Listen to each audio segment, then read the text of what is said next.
Es wird ernst. Marvel hat die Notbremse gezogen, das Lenkrad herumgerissen und setzt jetzt alles auf eine Karte bei Avengers Doomsday. Robert Downey Jr. ist zurück, aber nicht als unser geliebter Tony Stark, sondern als der vielleicht größte Schurke der Marvel-Geschichte, Dr. Victor Von Doom. Heute gehen wir in die Tiefe rein. Wir schauen uns an, ob Dr. Doom wirklich Tony Stark ist oder besser gesagt, warum Dr. Doom so aussieht wie Tony Stark. Außerdem analysieren wir den groben Plot, aber ohne groß etwas zu spoilern, die wahnsinnige Besetzung und ob der Film das Marvel-Universum retten kann. Denn wer die letzten Jahre Marvel-Filme verfolgt hat, wird sehr wahrscheinlich von den kontroversen Filmen mitbekommen haben. That is one big pile of shit. Denn seit Avengers Endgame sind die Fans empört über die Filme, was man auch in den Reviews sehen kann. Avengers Doomsday, der am 16. Dezember 2026 in die Kinos kommt, ist mehr als nur ein Film. Es ist eine fundamentale strategische Neuausrichtung der Marvel Studios, ein direkter Vorläufer zu Secret Wars und der Versuch, das angeschlagene Multiversum-Franchise zu stabilisieren. Um Doomsday zu verstehen, müssen wir wissen, warum er überhaupt existiert. Ursprünglich hieß dieser Film Avengers The Kang Dynasty. Kang, der Eroberer, sollte der neue Thanos werden, aber dieser Plan ist spektakulär implodiert. 2 Gründe. Erstens die rechtlichen Probleme von Jonathan Majors, die eine Weiterbeschäftigung für Disney unmöglich gemacht haben. Er wurde 2023 für mehrere Verbrechen für schuldig gesprochen. Anschließend wurde er dann von Marvel gefeuert und durfte seine Rolle als Kang nicht fortsetzen. Und zweitens, das Publikum hat Kang einfach nicht gewollt. Nach der enttäuschenden Performance von Ant-Man and the Wasp: Quantumania zeigten interne Analysen, dass Kang nicht als Bedrohung auf Thanos-Niveau wahrgenommen wurde. Aus meiner Sicht war das auch immer ein großes Problem bei diesen Filmen. Jeder Bösewicht musste immer stärker und bedrohlicher wirken als der vorherige. Und irgendwann ist das Ultimatum erreicht. Und Kang hatte dafür einfach nicht genügend Tiefe gehabt, um die Fans auf eine andere Ebene mitzureißen. Anstatt Kang neu zu besetzen, entschied sich Marvel für einen Reset. Kang gibt es nicht mehr. Dr. Doom, der eigentlich viel langsamer eingeführt werden sollte, wurde zum Notfallanker. Dieser Kurswechsel brachte die Regisseure Anthony und Joe Russo zurück, die Macher von Infinity War und Endgame. Ihre Rückkehr signalisiert eine Rückbesinnung auf bewährte Produktionsmethoden und sie erhielten dafür signifikante kreative Kontrolle. Das Drehbuch wurde von Stephen McFeely übernommen, um die komplexe Aufgabe zu bewältigen, Robert Downey Jr. als Doom plausibel zu machen. Denn die Regisseure haben eine große Aufgabe.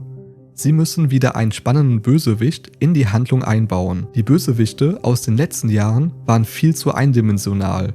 Aber einen guten Bösewicht macht vor allem eins aus: seine Handlungen müssen nachvollziehbar sein. Der Zuschauer muss die Sichtweise von ihm verstehen können und sich in ihn hineinversetzen können. Und ich bin davon überzeugt, dass das mit Dr. Doom möglich sein wird, sofern das Drehbuch stimmt. Aber dazu später mehr. Schon einmal ein paar Randinformationen. Achtung, jetzt kommt es zu Spoilern zu dem MCU, besonders zu Avengers Endgame, aber ich gehe mal davon aus, dass ihr den Film mittlerweile gesehen habt. Denn die größte Frage, die wir uns stellen sollten: Warum spielt Robert Downey Jr., bekannt als Tony Stark, aka Iron Man, den Victor Von Doom? Denn am Ende von Endgame ist er ja gestorben. Deswegen sollten wir uns lieber fragen, in welcher Form spielt er ihn? Ist es Tony Stark aus einem anderen Universum? Oder was ist dort genau passiert? Das ist der kontroverseste Aspekt des Films. Hierzu gibt es 2 Haupttheorien. Theorie 1: die Stark-Variante. Gerüchte deuten auf eine komplexe Hintergrundgeschichte in einer alternativen Zeitlinie hin, wo Tony Stark einen anderen Weg einschlug. In dieser Realität war Tony Stark schon immer Victor Von Doom. Das würde die emotionale Fallhöhe für Charaktere wie Peter Parker ins Unermessliche steigern, wenn sie auf einmal herausfinden, dass ihr geliebter Iron Man wirklich Dr. Doom ist. In diesem Szenario wäre Tony Stark aus einem anderen Universum, also Dr. Doom. Die zweite Theorie: die Russos und Tom Hiddleston haben angedeutet, dass Robert Downey Jr. eine völlig neue Figur spielt, die vielleicht nur Starks Gesicht trägt. Joe Russo betonte, dass RDJ einen intensiven Prozess für eine neue Körpersprache und Stimme durchläuft, um sich klar von Iron Man abzugrenzen. Also in dem Falle wäre Dr. Doom einfach Dr. Doom und hat keine Verbindung zu Tony Stark, außer dass er ihm ähnlich aussieht. Wenn zweiteres eintrifft, würde ich das persönlich schon etwas enttäuschender finden. Denn dann würde das Ganze für mich eher wie ein Marketing-Move aussehen, um mit einem alten Gesicht wieder die Menschen ins Kino zu locken. Aber selbst dann sollten wir erst abwarten, wie sie es umsetzen, bevor wir etwas schlecht reden. Ich gehe aber eher von der ersten Theorie aus, denn ich glaube nicht, dass Marvel in der aktuellen Situation solche Kritik bekommen möchte und wird sich dann lieber eine Story ausdenken, in der Tony Stark zu Dr. Doom wird. Mehr Klarheit wird es aber vielleicht im Februar geben, denn da soll ein erster richtiger Trailer kommen. Bisher haben wir bereits mehrere Teaser-Trailer erhalten, die uns bereits bekannte Avengers gezeigt haben, die zurückkommen.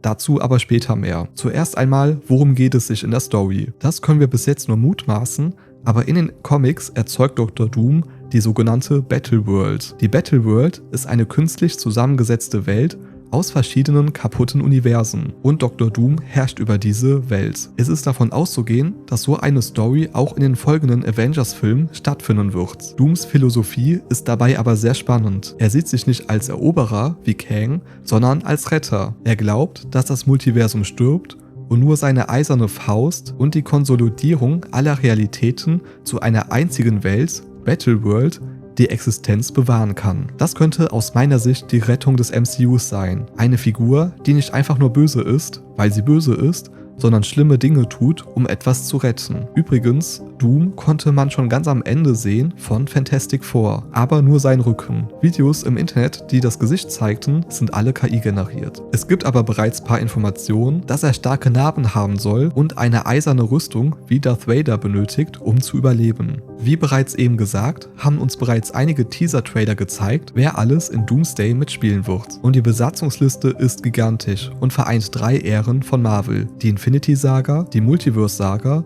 und das Fox-Universum. Wir haben bestätigte Rückkehrer wie die neuen Fantastic Four mit Pedro Pascal und die Thunderbolts-Mitglieder Bucky Barnes und Yelena Belova. Aber 2 Dinge stechen heraus. Erstens die Rückkehr der originalen Avengers. Chris Evans kehrt zurück, vermutlich als eine Variante von Steve Rogers in seiner Endgame-Rüstung, und Chris Hemsworth Thor wird viel düsterer und ernster sein als in Love and Thunder, der einiges an Kritik bekommen hat. Die X-Men, Patrick Stewart als Professor X, Ian McKellen als Magneto und James Marsden als Cyclops sind bestätigt. Auch Paul Rudd als Ant-Man und Anthony Mackie als neuer Captain America sind offiziell bestätigt. Es ist außerdem davon auszugehen, dass Doomsday strukturell eher wie Infinity War oder das Imperium schlägt zurück aufgebaut sein wird. Also sehr düster, und wir werden hier wahrscheinlich eine Niederlage der Avengers erleben. Denn das ist das perfekte Setup für Avengers Secret Wars, welcher am 17. Dezember 2027 in die Kinos kommt. Denn diese beiden Filme werden auch direkt hintereinander produziert, so dass sie sich vielleicht wie eins anfühlen werden. Marvel setzt mit Doomsday alles auf eine Karte, mit einem Budget, das wahrscheinlich die 400 bis 500 Millionen Dollar Marke knackt, und den horrenden Gagen für Robert Downey Jr. und die Russos muss dieser Film beweisen, dass das MCU noch lebt. Ist es der Versuch, durch die Waffe der Nostalgie die Dominanz aus der Popkultur zurückzugewinnen? Was glaubt ihr? Ist Robert Downey Jr. als Doom ein genialer Schachzug oder ein verzweifelter Versuch? In der Endcard könnt ihr euch noch anschauen, wie Disney Star Wars völlig zerstört hat.